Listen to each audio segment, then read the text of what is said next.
this Purnam, this limitless, this whole, that alone exists. There is no difference between cause and effect. See, this is very profound because in traditional theistic religion, dualistic religion, what is said? God is the cause, the creator, and this universe is the created. Dualistic in the sense of two different realities. That's the so cause real. is real. That's so real. A dualistic religion will say cause is real. There are dualistic schools of Vedanta which will say the cause, God is real, and this manifested universe is also real. Two realities. And they're separate. That doesn't make two sense. Realities. God has created a separate I'm just going to universe. pause it really quick. That doesn't make sense because what he's saying is you can't have two different realities in one reality. It has to be one thing. Either everything is all that is, or something is all that is, but it was created. How does that make sense? Because everything has to be one thing. Everything has to be one. Everything has to be created. It can't be two separate things. So like he said, everything from God, but people in those kind of religions, they believe that, okay, God is here and then God created this world. So, it's two different things. We're here, but God created us. It's like, in reality, it's kind of like, no, we're all one. We all are God. We're not gods, but we are God because we are all the same thing connected to that infinite source of creation. That and this is the same. That and this. And then Very profound. Oh, sorry. But no, go ahead. And then furthermore, not only are we God, this table is God, this tree is God, this microphone is God. And then it really gets down to it that we really are one. When you really just simply, as he put it, it turns your whole mind around to really see the reality of things. Yeah, that's true. Playing now, 10:33. It's not that they are the same. The non-dualist, the Advaitin, will ask here a question, is that, see, if that is real, nobody doubts that the creator, God, Brahman is real. Neither the dualist nor the non-dualist doubts. Both agree. There is some cause, Brahman, which is real. Some reality, Brahman. It's real. Now, the non-dualist asks this question to the dualist. If that is real, and something has come from that, something other than that has come. If something is other than reality, what happens to it? It becomes unreal, becomes false. In fact, my dear dualist, when you claim that the world is a separate reality created by a creator God, it's equivalent to claiming the world is false. Because it's other than the real God, which I and you, both of us, agree.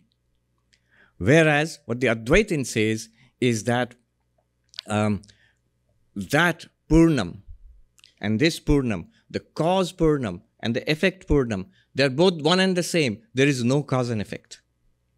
This is the deepest conclusion which you find in texts like the Mandukya Karika, for example. Negation of causality. There is apparent causality.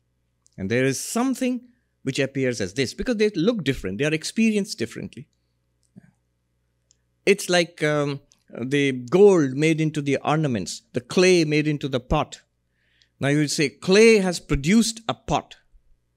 If you say, produced a pot, is there a pot apart from the clay? If you look at the pot, it's clay and clay throughout. If you look at the golden ornament, it's gold and gold throughout. And the claim of this mantra is that if you examine this world, which appears to be a world of duality, of diversity, of continuous change, of ups and downs, of pleasure and pain, of life and death, if you actually examine, if we have eyes to see, we will see that absolute truth alone exists here. Satchidananda alone exists here. See, what I'm saying is this. I remember asking this great Swami who passed away several years ago, Swami Nirmuktanandaji. He was a disciple of Swami Shivananda. I believe he was a spiritually very advanced soul. Many of us did believe. So once I asked him that he was sitting, if you have gone to Belur Mutt, the main monastery there on the bank of the Ganga, you've seen the temple of the Holy Mother, Ma Sharada. So he's sitting there and facing towards the temple of Swami Vivekananda. He was sitting there and he was at that time in his late 90s. So this Swami, I bowed down to him and I asked this question. So how does the enlightened one look upon this, this world? Is it that there is Brahman and existence, consciousness, bliss, and this world is like a kind of a shadow? And then he thought for a moment and he said, no, why should that be? There is only one. This idea that there is a reality and there is a falsity, that there is a falsity, this is still dualistic thinking. This comes from an analysis, Here in this world of appearances, I am analyzing and finding out the reality, and so this world remains as an appearance. Reality and appearance. But they are not two. But he told me, why should that be? There is only one. And of course, I had to push. So I asked him, all right, I didn't quite get what he was saying. All right, but is that how you are seeing this? I was trying to find out, is he going to confirm that he's enlightened? Is that how you are seeing the world right now? Are you seeing this display right now as one divine reality? And he replied with another story. He said, there was another very great monk, Swami Buddhananda and Swami Jagadananda, disciple of the Holy Mother. Jagadananda was regarded as an enlightened person in his own time. This was in the 1950s, probably. So one day, this Swami Buddhananda, who was in charge of our Ramakrishna mission in Delhi, he asked Swami Jagadananda apparently, well, sir, people say you're enlightened. Are you enlightened? And the Swami replied, if I say yes, will you believe me? I immediately understood what the Swami was trying to tell me. And I bowed down to him and said, yes, sir, I've understood, Swami. So this is a question about so if you're saying, are you trying to say that this itself is Brahman, what we are experiencing? It doesn't look like it. There is this question about the reality of the world and the falsity of the world. There are schools of Vedanta which say the world is real. There are schools of Vedanta, like Advaita Vedanta, non-dual Vedanta, which we're speaking about, which say the world is false. So I really love what Swami's saying here. I always love listening to him because that's how he asked when he said, is that how you view the world? I mean, it's difficult to view the world in that way every single day at all times.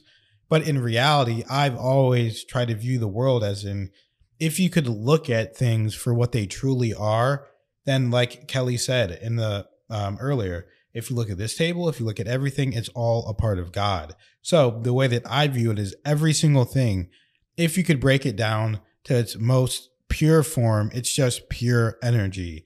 So it doesn't matter if it's this table, this geode, this mouse, this, computer next to me, the camera, it doesn't matter what it is. Everything is just pure energy, the air, everything, the world. So if you just had eyes to view with the purest amount of what everything was in the purest amount of form, you would just see one thing, just energy, pure energy all around you. You'd be connected to everything you see, that everyone is one, and that individuality is an illusion. That is what you would see if you truly had goggles that you could just put on and see everything for what it truly is. So I completely understand what Swami is saying. I love watching his videos and I love hearing him explain things in such a finite and non-finite as well way, where it's just malleable and it's just clear, and he's a great orator. Yeah, the concept of existence, it's such a deep and profound concept, and just listening to things and thinking about it, meditating on it, writing about it, the more you take in about it, the more deeply you'll understand it. And there will be times where you can feel yourself go to another deeper level of enlightenment. You'll just get these epiphanies where you just understand more things. And he just breaks it down in such a way that really anyone, whatever kind of level you're at with your understanding of existence, you can really follow with it. And existence is just so interesting. And I'm the kind of person I always like to ask why. I'm just a curious mind. And when I think about existence, I always just think, but why does existence exist? Mm-hmm. And sometimes my dual mind will come in too. And sometimes I'll start to think, well, another thing must have created this existence. But that doesn't have to be true. I think that definitely comes from more of my dual way of thinking, as he mentioned. But that's an interesting thing to think about. Yeah, I mean, it's something that I think about as well. Like, what is anything? Why does anything exist? And like, what created really? God? What created creation? Right. at the end of the day, there either has to be something or there is nothing. Even something that's non-existent is a thing. So even if there was nothing and there's non-existence, that is something. Therefore, something has to be there, which birthed creation. So, and that's just, you know, in my opinion. But something has to be there. So whether it's nothing or something, something is nothing, nothing is something, something is there. That's simple. So thank you guys for watching the video. We're going to do this whole video. This is part 2. We're going to do the entire thing and continue watching it because we love watching Swami. So thank you for watching. Thank you for being here. Like, subscribe, and comment if you enjoy this video. Stay tuned. Make sure you watch part 1 if you didn't see it, and we'll see you in part 3. See ya.